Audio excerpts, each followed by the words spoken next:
Ini dia hasil generate kita, hanya bermodalkan gambar aja bisa menghasilkan 3D model seperti ini ya.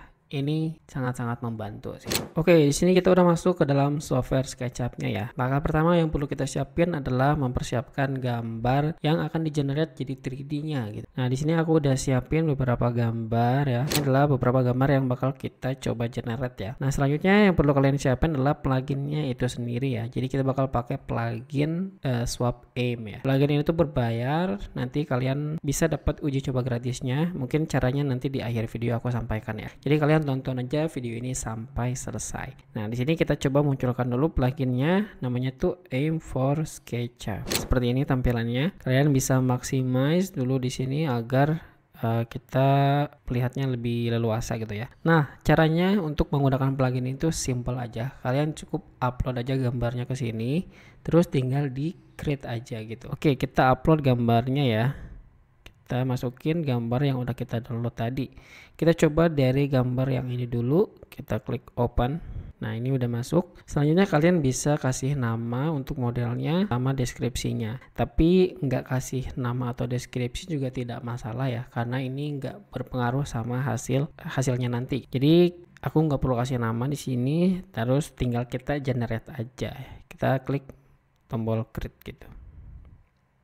Nah, ini dia hasilnya ya, kalian bisa lihat sendiri. Menurut aku ini AI ini luar biasa ya, dia bisa membaca detail belakangnya gitu. Padahal ya gambar yang kita tampilkan tadi itu hanya perspektif sampingnya aja gitu ya, tapi dia bisa sampai membaca detail belakangnya. Ini lumayan oke sih. Tapi yang perlu kalian ketahui, menurut aku AI ini tuh hanya bersifat dekoratif ya, karena untuk bikin 3D model yang detail banget dia itu masih dalam satu grup gitu ya. Nah, kita coba import dulu ya. Nah, ini kan masih dalam tampilan pluginnya ya. Nah, kita import dulu ke dalam SketchUp-nya. Klik import di sini. Oke, nah ini udah masuk ya. Nah, maksud aku kalau kita masuk ke dalam grupnya, nah itu jadi satu grup gitu ya. Otomatis kita nggak bisa melakukan penyesuaian gitu ya. Jadi menurut aku ini hanya sifatnya untuk 3D model yang kita gunakan sebagai dekoratif aja gitu. Oke, selanjutnya kita coba generate lagi untuk bikin model yang lebih sulit bentuknya ya. Kita klik ini, kita upload ulang. Nah, kita coba bentuknya yang lebih kompleks lagi seperti ini ya. Yang ini kita open. Terus kita akan generate ulang, kita tinggal create aja.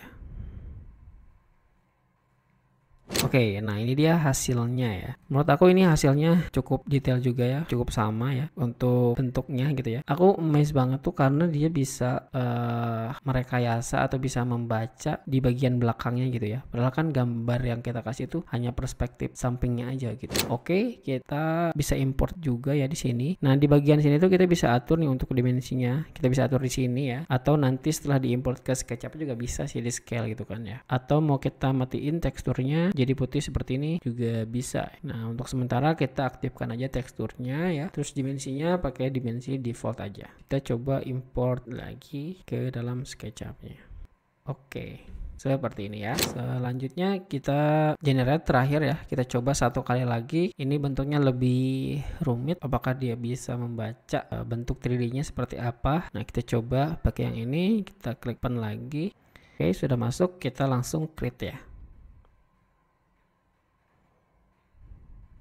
Oke, ini dia hasilnya. Wah, keren banget ya. Ternyata dia cukup pinter juga ya ini ya, bisa bikin gambar jadi 3D gitu ya. Ini gokil banget sih. Oke, kita coba masukin lagi import ya untuk melihat semua hasilnya yang udah kita generate tadi ya. Nah, kita atur seperti ini.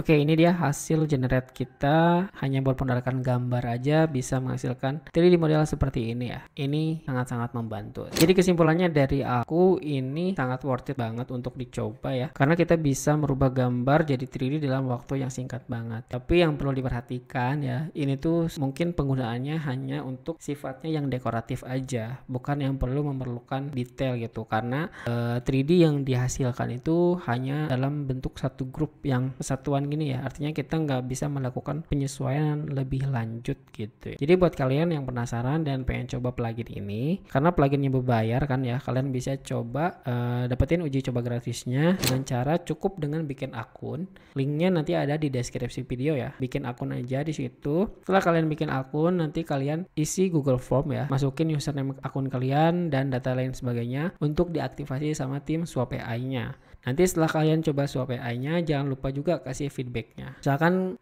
isinya alasan kalian nggak beli setelah mencoba Swap AI ini, apakah terlalu mahal kah atau fiturnya kurang sebagaimana, kalian bisa masukin saran, kritik dan masukan di situ ya. Oke teman-teman, mungkin di video ini segitu aja. Semoga video ini bisa membantu kalian. Sampai ketemu di video selanjutnya.